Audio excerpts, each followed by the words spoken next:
Hi friends, welcome to కొత్తగా చందమామ కథలు. ఈరోజు మనం రాజుగారి జబ్బు అనే కథ చెప్పుకుందాం. అనగనగనగా ఒక గొప్ప రాజ్యం ఉండేది. ఆ రాజ్యాన్ని ఒక మహారాజు పాలిస్తూ ఉండేవాడు. ఆ మహారాజుకి ఒకసారి జబ్బు చేసింది. దీంతో రాజ్యం అంతా దిగులు పడింది. తమ మహారాజుకు ఎలాగైనా బాగవ్వాలని పూజలు, పునస్కారాలు, యజ్ఞాలు, యాగాలు చేయడం మొదలుపెట్టారన్నమాట.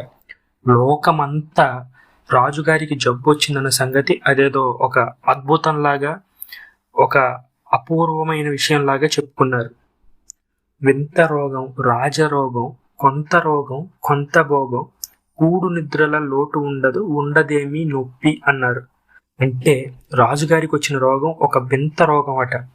ఆయనకి రోగం ఉన్నట్టే ఉంటుంది, కానీ ఆయన భోగాలకి ఏమీ తక్కువ అవ్వదట. కూడు నిద్రలకి ఏమీ లోటు ఉండదు. అంటే ఆయనకి ఇష్టం వచ్చింది తినొచ్చు, ఇష్టం వచ్చినట్టు ఉండొచ్చు, కానీ నొప్పి మాత్రం ఏమీ ఉండదన్నారు. అలాంటి జబ్బు ఏదో ఎవ్వరికీ అర్థం కాలేదు. ఖచ్చితంగా రాజు నాకు జబ్బు ఉంది అని చెప్తూనే ఉన్నాడనమాట. లేదని చెప్పిన వాళ్ళని చంపిస్తూ ఉండేవాడు. సో ఇక ఆ జబ్బు లేదని చెప్పిన వారికి పుట్టగతులు లేకుండా పోయేసరికి రాజు మాటకి ఎదురు చెప్పేవాళ్లే లేకపోయారు ఆ రాజ్యంలో.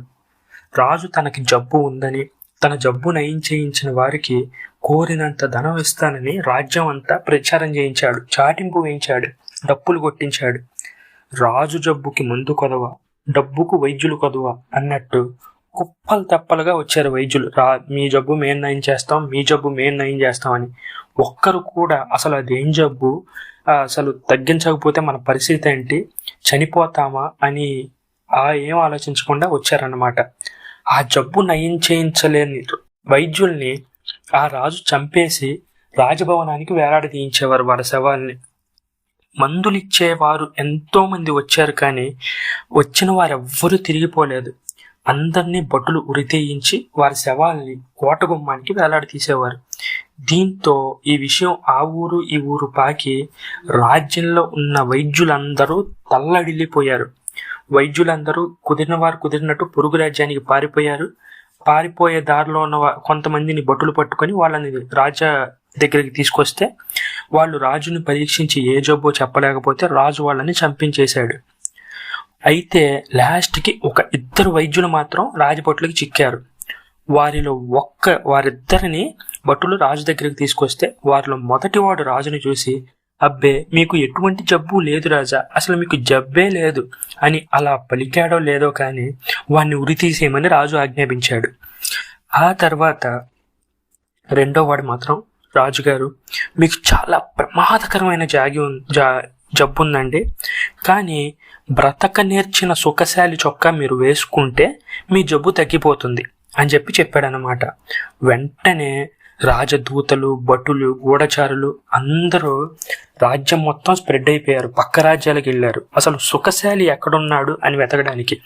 కానీ భూమి మొత్తం మీద సుఖపడేవాడు ఒక్కడు కూడా కనిపించలేదు.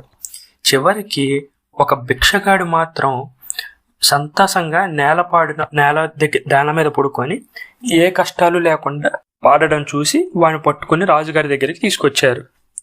పట్టుకుని వెళ్ళారు వడివడి. వాడు రాజుని చూసి గడగడ వణకడం మొదలుపెట్టాడు. రాజు అతన్ని చూసి, ఒరేయ్ నీ చొక్కా ఎక్కడుందిరా అని అడిగాడు.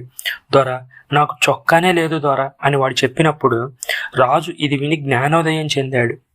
సుఖంగా బతకడానికి ఎటువంటి డబ్బుతోనూ రాజ్యంతోనూ సంబంధం లేదని గుర్తించాడు. నాకు ఎటువంటి జబ్బు లేదు, ఇకపై రాదు అని భటులతో చెప్పి ఆ రెండో వైద్యుడిని సత్కరించి పంపించేశాడు. ఈ కథ మీకు నచ్చినట్లయితే దీన్ని లైక్ చేయండి, మీ ఫ్రెండ్స్ అందరికీ షేర్ చేయండి. అలాగే ఛానల్ని సబ్స్క్రైబ్ చేసుకోవడం మాత్రం అస్సలు మర్చిపోకండి. Thank you friends.